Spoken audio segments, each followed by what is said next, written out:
안녕하십니까. 매일 판례를 분석하는 남자 고시낭인입니다. 구독, 좋아요. 오늘 설명드릴 판례는 민사 판례. 중기 수수료 약정. 이게 강행법규인지 단속 규정인지 에 관한 판례입니다. 사실관계는 원고가 있어요. 원고가 있고 이제 갑이 있는데 이제 원고가 제주시에 땅이 많아요. 우선 제주시 과수원을 이제 팔려고 이제 팝니다. 근데 이때 이 피고가 중개사예요. 이제 이 사람이랑 그 중개수수료 약정을 했겠죠. 근데 그 전에 원고가 이 과수원을 팔려고 하는데 우선 중개사 이건 A고 이제 A를 통해서 판 거예요. 근데 우선 중개사 B를 통해서 팔려다가 이제 잘 안 팔려요. 실패를 해요, 실패를. 그래서 원고가 이복동생 그 소개로 이제 중개사를 만납니다. 중개사 A를. A가 이제 둘이 원고를 약정할 때 이 수수료를 돈으로 주는 게 아니고 이제 원고가 갖고 있는 제주시의 다른 땅을 주기로 해요. 그래서 이제 원고가 갑에게 이제 이제 중개사를 통해서 잘 매매가 이루어집니다. 그래서 중개사가 수수료로 땅을 받았죠. 네. 땅을 받았는데 이 땅이 나중에 제주시에 이제 협의 취득이 돼요. 수용금이 나오겠죠. 근데 이게 많이 나왔어요. 그래서 이게 뭐 한 3,500만 원인가? 나와가지고 이제 원고가 이제 피고를 상대로 이제 중개수수료 약정 있잖아요. 뭐 0.9%인가. 그 이상 이상 받은 게 되니까 그 나머지를 돌려달라.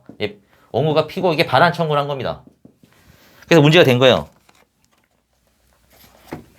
얘가 한마디로 원고가 이 중개수수료 최고 한도액을 초과하는 금액을 반환 청구한 거예요. 이제 판결 요지. 중개업자가 부동산 중개업법 관련 법령 소정의 한도를 초과하여 수수료를 받는 행위는 물론 위와 같은 금지 규정 위반 행위에 의하여 얻은 중개수수료 상당의 이득을 그대로 보유하게 하는 것은 투기적, 탈법적 거래를 조장하여 부동산 거래 질서의 공정성을 해할 우려가 있고, 또한 부동산 중개업법 관련 법령의 주된 규율 대상인 쭉 해서 옳지 않대요. 그렇다면 앞서 본 입법 목적을 달성하기 위해서는 고액의 수수료를 수령한 부동산 중개업자에게 행정적 제재나 형사적 처벌을 가하는 것만으로는 부족하고, 부동산 중개업법 관련 법령 소정의 한도를 초과하는 중개수수료 약정에 의한 경제적 이익이 귀속되는 것을 방지하여야 할 필요가 있다고 할 것이므로, 그러니까 네가 중개수수료, 그 법에 규정된 중개수수료 초과한 거는 주라는 거예요.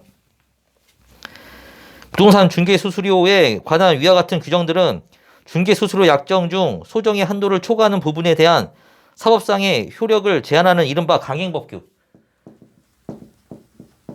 네, 강행법규래요. 네. 강행법규에 해당한다고 보아야 한다. 따라서 부동산 중개법 관련 법령에서 정한 한도를 초과하는 부동산 중개수수료 약정은, 그러니까 정당한 중개수수료는 돌려줄 필요가 없죠. 그 정당한 중개수수료에 초과하는 거 돌려주라는 거예요. 그 한도를 초과하는 범위 내에서 무효라고 할 것이다. 그러니까 초과하는 범위 내. 초과 범위 내에서 돌려주라는 겁니다. 이게 강행 법규이기 때문에. 그러니까 이 강행 법규 이제 이와 달리 그 전에는, 이 판례가 나오기 전에는 단속 규정으로 봐요. 단속 규정. 그러면 강행 법규랑 단속 규정이 뭐가 틀리길래 이렇게까지 하느냐? 그러니까 이걸 단속 규정으로 보게 되면은 금지 규정, 단속 규정에 불과하고 효력 규정은 아니라고 봄으로써 그 한도를 초과한 수수료 약정의 사법상 효력이 부정되는 것이 아니라는 취지로 판시한 대법원 판결. 저는 이 판결을 파기한대요. 변경, 이걸로. 그러니까 이 단속 규정일 때는 이거 돌려주지 않아도 돼요. 그러니까 단속 규정은 그것을 위반하여도 벌칙에 적용이 있을 뿐, 그러니까 막 벌칙만 적용이 있을 뿐 행위의 사법상 효과에는 영향이 없는 규정입니다. 그러니까 사법상 효력에는 영향이 없어요. 근데 강행법규는 영향이 있죠. 강행법규는 당사자의 의사에 의하여 배제 또는 변경할 수 없는 규정이다. 그러니까 이거는 훨씬 강한 거죠. 그러니까 이거는 사법상의 효력이 부정 안 돼요. 근데 이거 사법상 효력까지 부정이 돼버리죠. 그래서 이 판례에서는 그렇게 얘기합니다. 그래서 본 판결은 부동산 중개 수수료에 관한 규정들은 중개 수수료 약정 중 소정의 한도를 초과하는 부분에 대한 사법상의 효력을 제한하는 이른바 강행법규에 해당한다고 하면서 종래의 판례 중 단속 규정이라고 판시한 것을 변경하였다. 그죠? 그리고 이제 본 판결의 초과 부분에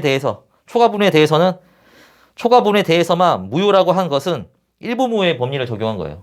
일부 무효.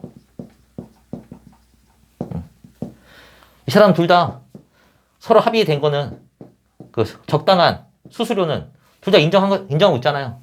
그러니까 초과된 부분만 일부 무효로 돌려주라는 겁니다. 강행 법규이기 때문에. 네, 그럼 오늘의 판례 설명 여기까지. 다음 시간에 만나요.